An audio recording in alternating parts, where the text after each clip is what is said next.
I'm Michael Fisher, craft beer enthusiast and industry professional. I'm on a journey to find some people whose professions or hobbies revolve around the fermentation of malt and hops. We're going to dive into their passions and share some conversations over their favorite brews. So join me as I bring the brew to you.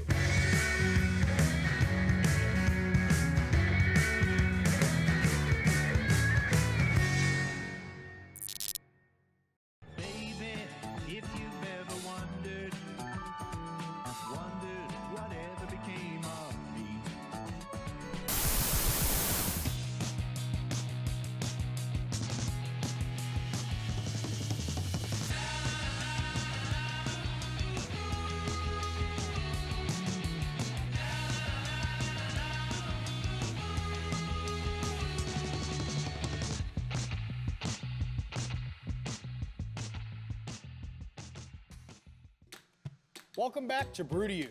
I'm your host, Michael Fisher, and I want to thank everyone for coming along on this journey.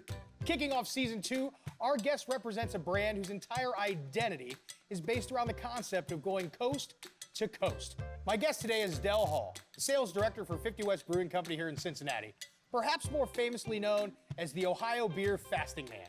He's not just drinking beer for the next month. That's all he'll be having until Easter Sunday. You literally gave up all food, so no calories except beer. That guy's a genius. Yes. Del, thanks for having us out. Thanks for having me, Michael. We go back quite a few years from back when I started on the supplier side of the beer business, 2014-ish. Yep, at the time I was a sales manager for premium beverage. So I was a distributor here in Ohio, and I think that we are probably the first time we actually met was with our good buddy Craig Johnson's, one of his beer fests. Craig is definitely a good buddy of mine and a great buddy of this show. A lot of memories made, a few of them forgotten. We were in different houses. You were Cavalier. Sure. I was Premium. But it always seemed like we always had, a good friendship. And you know how it is. Once you're in the beer industry, we always, look out for each other. So my journeys, through beer, I kind of liken it to the ultimate beer geek's dream. In beer, I started out as a distributor, but I had gained a name for myself going to festivals, volunteering. I parlayed that into a spot with Premium. So you were in the military. 9 years in the Army.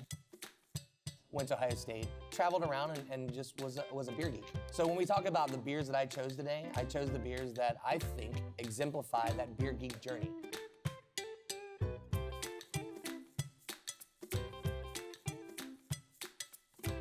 In the industry, you're kind of known, right? So, hey, you know the Heavy Seas rep? It's that guy that wears those big watches. And it's like, I don't know, he might be compensating for something. I have no idea, the guy who wears the biggest watches. But I tell you, when you come to like 50 West, I just couldn't be outdone. So I had to wear a big watch today. I mean, I wish I would have known I could have worn my big watch. You're not getting any bigger than that, bro. It's the Gallagher of beer, ladies and gentlemen. So my first beer is Two Hearted, right? I've probably drank Two Hearted the most of any beer. It's known as the best beer in the United States. It's a 7% Midwest IPA that's 100% Centennial hops. Sure. And it was always the industry go-to. So regardless of what brewery you talk to, what part of the United States you talk to, if you polled brewery workers, what's your go-to beer? Two Hearted was it. So my first beer on this journey of getting into the industry and living that beer geek dream, my first beer is Two Hearted. This, to me, is the gold standard of American IPA. You look at like points of distribution of this beer. When it comes to Kroger, for example, that's in 100% of the Kroger sets. You know a beer is strong if it's in 100% of Kroger stores. Yeah, they're Kroger's just a small the local. second. Kroger, they are right here in Cincinnati. This is a small local right here. They're the second largest retailer in the United States, fourth largest retailer in the world. So they call it a Midwest because I like our Coast to Coast IPA. It's not really an East Coast IPA. It's not really a West Coast. It's a blend. So you get the dank, but you also get the hoppy floral notes. And you still get that like nice American bitterness, and that's why they call this a Midwest IPA. Obviously, you represent 50 West Brewing, and we're filming here. Your facility is fantastic, and their concept is literally 50 West goes from Ocean City, Maryland, all the way to Sacramento, California. If you've got the time and the gas, you can make it from coast to coast. Everything we do at 50 West is about the journey. It's about a road trip. It's about things you would eat along the, like road snacks, cities you go through. It's about national parks that you would stop at. It's about this entire journey. And that's what I wanted to, take this episode and give my personal journey through craft beer. And it starts right here with Two Hearted.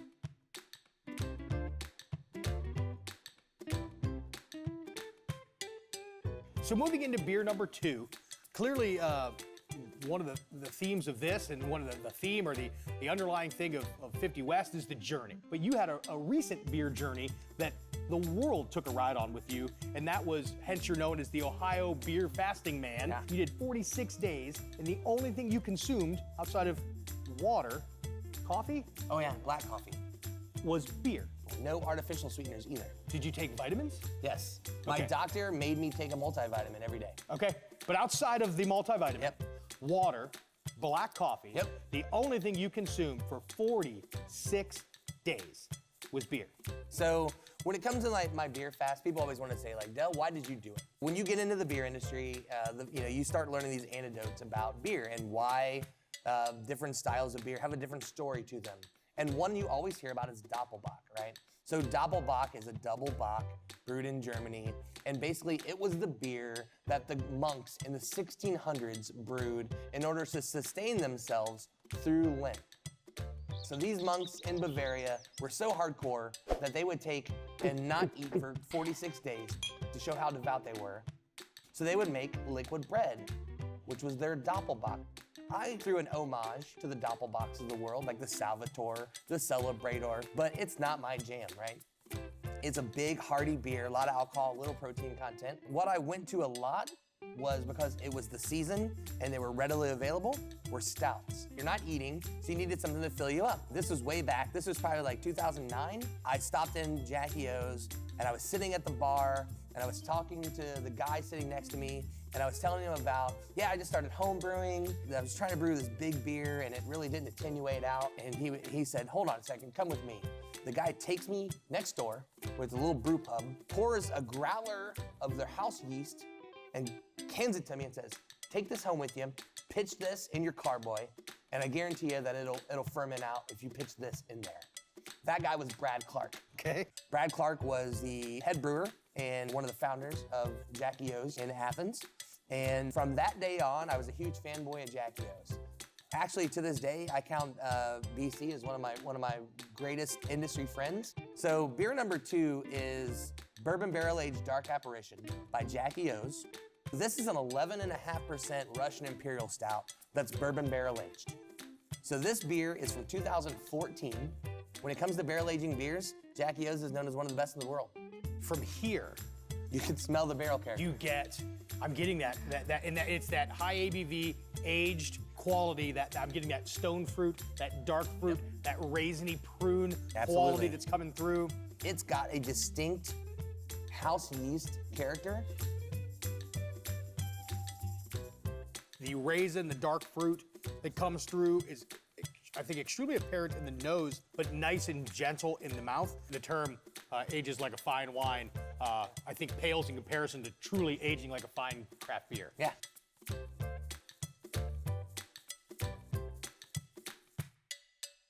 So, for lack of a better term, let's really get into the meat and potatoes of your fast journey here with beer number 3, which is appropriately labeled, I see. The beer journey and the beer fast itself was very hard. In particular, I wanted to break the addiction to chocolate, to marshmallow, to nuts. I knew this was going to be a rocky road, but I wanted to break those addictions. In my beer journey, as a beer geek, you basically start with IPAs, you become a hophead, you go into Russian Imperial Stouts and then barrel aging things, and then you kind of get into sours. And that's where this comes from. And this is Drie Fontein.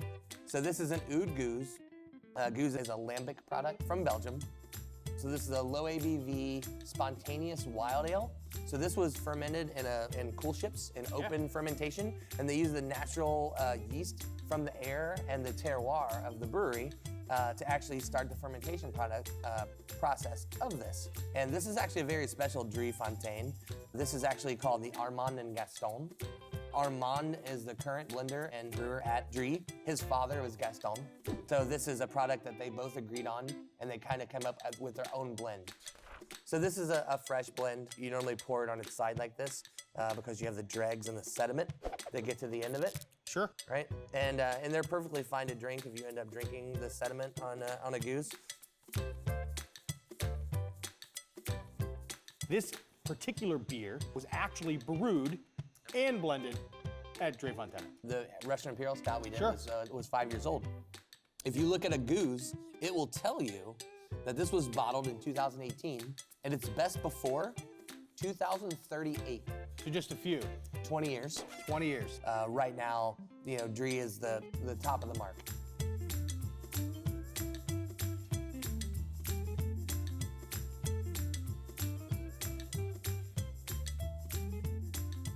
So continuing on the journey, we're moving in here now to beer number 4.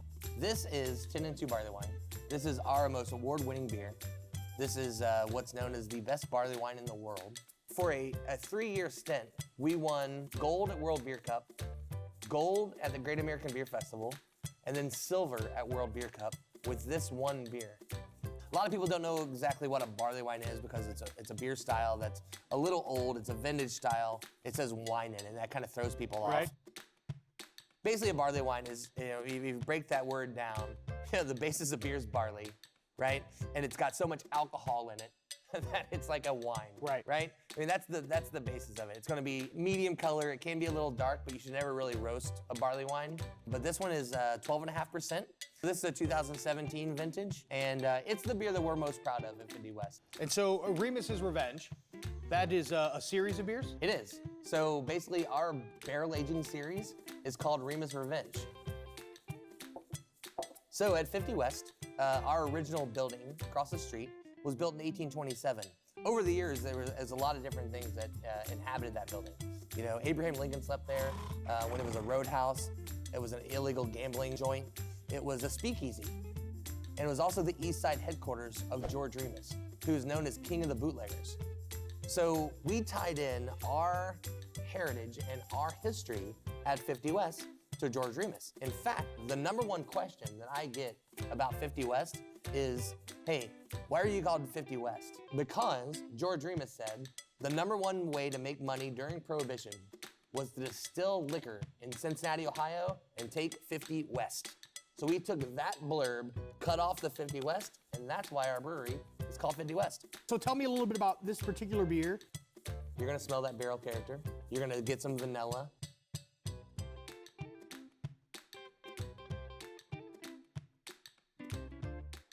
So what you get out of this is gonna be those dark fruits that you talked about earlier, right? You're gonna get those out of this, out of a barley wine, more than a Russian Imperial Stout, because the Russian Imperial Stout has more roast on it, and that really plays well with the bourbon barrel. Well, that leads us into beer number 5, which is the famous Brew To You beer question. Wait. I'm not ready for that yet. I got a couple surprises for you. So sit back, let me grab another beer, and let's talk about this beer first. So what I have here is what's affectionately known as a Westie 12. This is known as the most rare beer in the world. Definitely a Brew To You exclusive. Part of what a beer geek yearns for is the most rare, the most sought after. So when you talk about West Letfrin, this is a quad, which is gonna be the most alcohol content, and also with the candied sugar. This was rated at the time it released in the United States for that more or less one day. This was considered the best beer in the world. So every dork in the country that knows somebody that was getting married, having a birthday, having an anniversary, whatever the case may be, it was like, I gotta get them the best beer in the world. And this beer, probably when they got it, they're like, you spent how much? So a $100 6-pack of beer that people were literally willing to pay $500 for. Absolutely. You can smell the rare on this beer. Dude, oh man, So right away, like nose, it's plum crazy. so much plum. It is plum crazy. And I'm not a Belgian quad fan. No, it's not I mine. get why this is considered the most rare and one of the best beers in the world.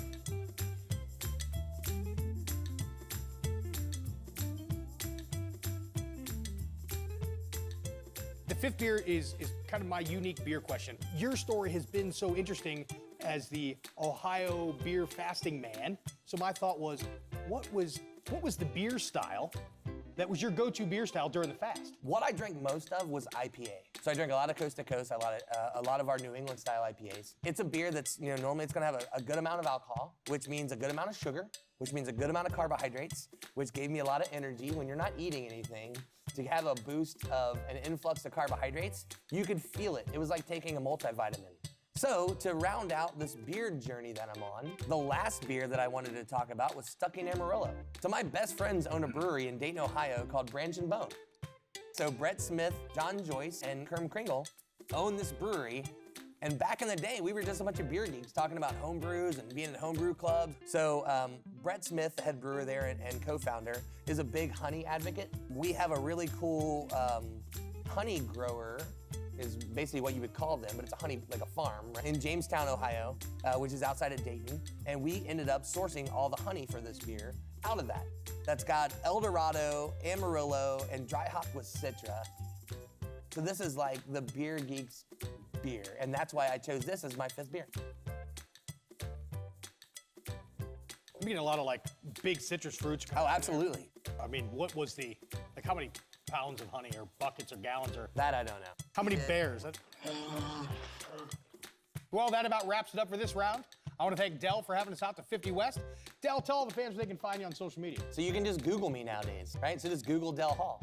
But no, Sergeant Dell for my Army days at Instagram, or you can do YouTube, or you can do Dell_Hall at Twitter.